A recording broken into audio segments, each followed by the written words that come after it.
Welcome everybody Hey, to guys. our out of theatre spoiler review of Captain America: Brave New World. I'm Jason, of course, with me is Rick. How are you guys? All right? Pretty exciting. Now, before we start, guys, as you can see, we've got some things in front of us here. Some merch, mate. I know, which is really surprising because we've had such a dry spout here in Australia to get any popcorn tins here, and today they just decided to release 4. So I'm blown away. So I had to get all 4. So they're pretty cool. Pretty magic. All right. Well, we're not here to talk about merch. We are here to talk about the film. First film in the MCU outside of Deadpool Wolverine since the Marvels, late 2023. So it's been a bit of a drought. And to be honest with you, the last couple of phases have not been great. Maybe on sync. There's been some films that haven't really worked for us. But I'm just going to put it out there. This film worked for me big time. I love this movie, Rick. I had a great time with this movie. Even though the critics have been coming out and slamming this movie, I found it to be a very enjoyable action-adventure film. I thoroughly enjoyed this movie. 100% I enjoyed it. I walked out of this theatre going, yeah, I really got my money's worth. 100%. 100%. And I think the big surprise for me, Rick, in this film is it's very much... Yes, it's a sequel to Captain America, but it's in many, many ways. It's just a sequel to The Incredible Hulk, the 2008 one. I didn't see it as a sequel, as a Captain American movie. It was more of a sequel definitely to The Incredible Hulk. And I feel that you really need to watch certain movies so you know what's going on within this. Very much watch The Incredible Hulk, but there are parts of Eternals and some other... Yeah. Well, if you think about it, you would need to have watched, you just mentioned the Eternals, you would need to watch the Captain America films, you need to watch Incredible Hulk and the Falcon and Winter Soldier series. These are all critical. And and the Eternals in there. So it's almost a gift to the fans, this movie is like, hey, you remember this storyline and that storyline, you've forgotten about this character, well, we're going to bring it all back and we're going to address it, and that could have made it really dumb. But everything kind of interconnected really well. Anthony Mackie, absolutely wonderful as Captain America, as always. He owns that role. And I know you're not always been the biggest Mackie fan. Not a Mackie fan. No, it's true. Not a Mackie fan, but yeah, I'm coming around with it. And then him and Harrison Ford in this. Harrison Ford. Fucking amazing. Playing President Ross, who was just perfect for her. And a fantastic replacement for, God rest his soul, William Hurt, who's no longer with us. And they did a little bit of a mustache, and they dressed that as well. Yeah, I thought that was a good touch. I thought that was, But this movie, although, you can't help to think it's got some political analogies for today, besides that, it's just a really fun film, and maybe it doesn't get to the heights of a Winter Soldier, but it's certainly in that realm. It had the action. It had good action in it. There are some really great set pieces in this. The one in the Indian Ocean is a phenomenal action scene with the F-14s or F-22s, and that was wonderful. The third act, when we actually get the revealed, and there's no spoiler here, obviously, because they threw it in the freaking trailer, Red Hulk. And when Red Hulk appears, does not disappoint. That fight scene was just incredible. It was beautiful. I loved it.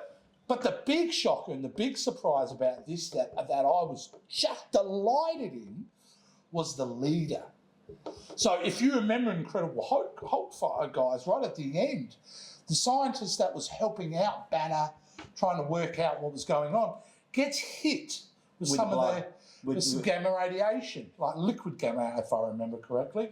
Well, we get to see the leader now in his full form.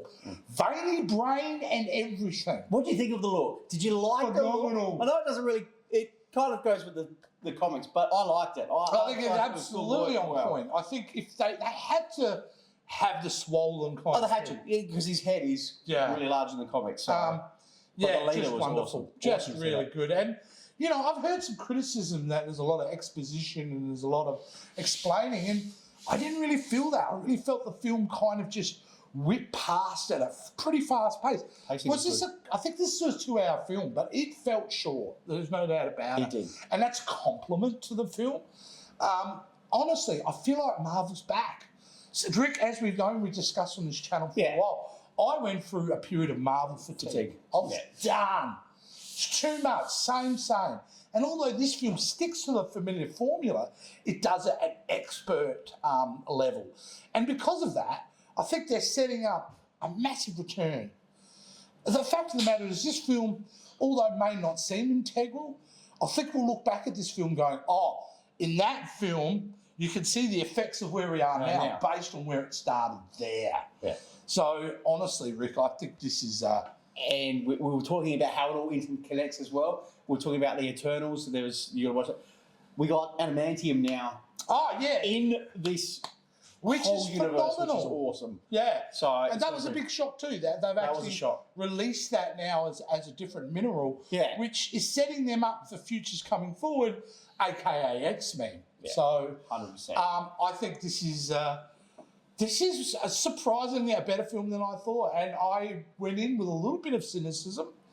But man, I'm totally thrilled with this. I enjoyed Giancarlo. I thought he was great as Signwriter. I think his performance was really, really good. Well, he was that last minute addition. Oh, was he?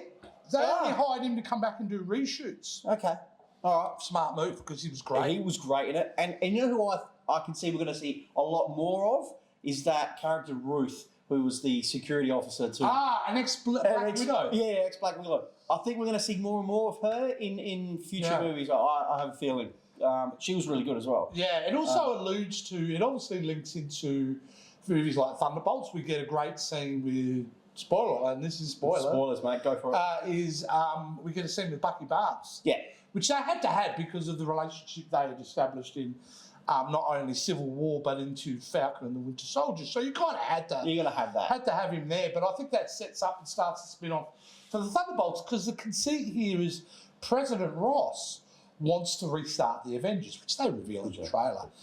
So, in a way, you can see now with Thunderbolts, they can't bring back the Avengers, so they've got this ragtag team, which I think was fantastic.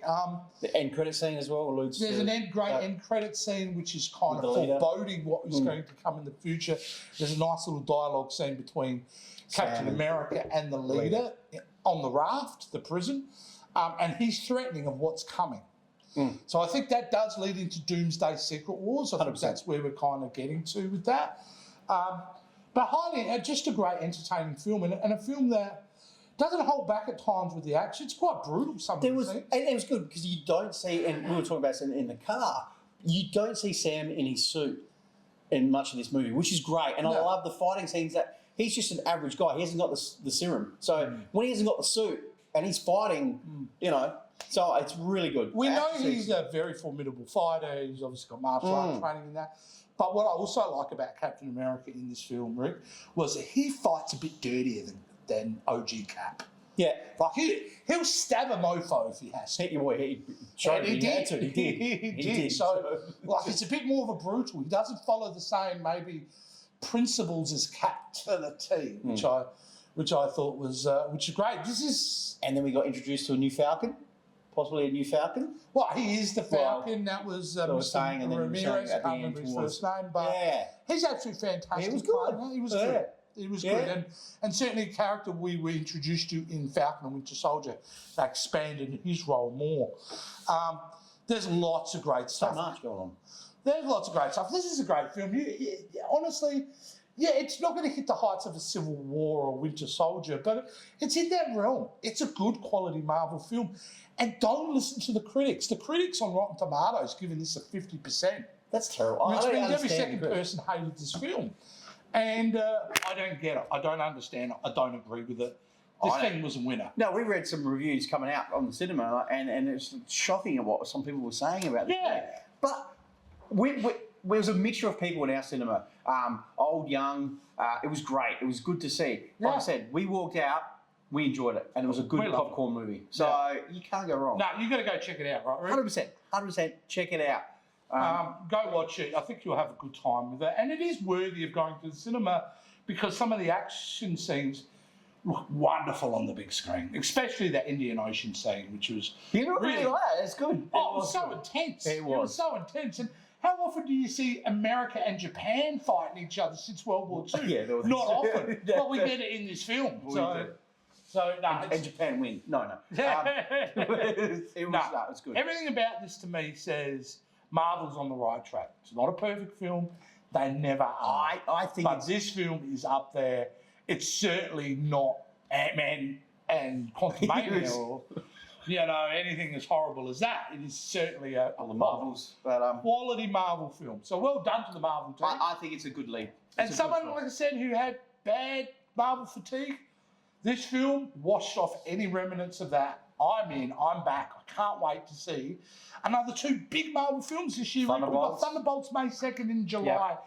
We're going to the Fantastic Four. That's the big one. And we'll be seeing them, Rick. We'll be at the cinema seeing them doing the same thing like this. Yep. Hopefully, we got a whole new merch as well. You listen, Hoyts. We want Thunderbolts merch. We want Fantastic Four merch. We want all the popcorn tins you've got out there, all right? I like that. All right, guys. Well, that wraps up our little spoiler review of Captain America Brave New World. Absolutely fantastic. Rick, how do the guys support us out there in pop culture? Guys, just remember to like, subscribe, follow across all our social media platforms. All the links will be down below. We really, really appreciate it. And hit that notification bell so you don't miss out. Excellent. All right, guys. We'll see you next time. See ya.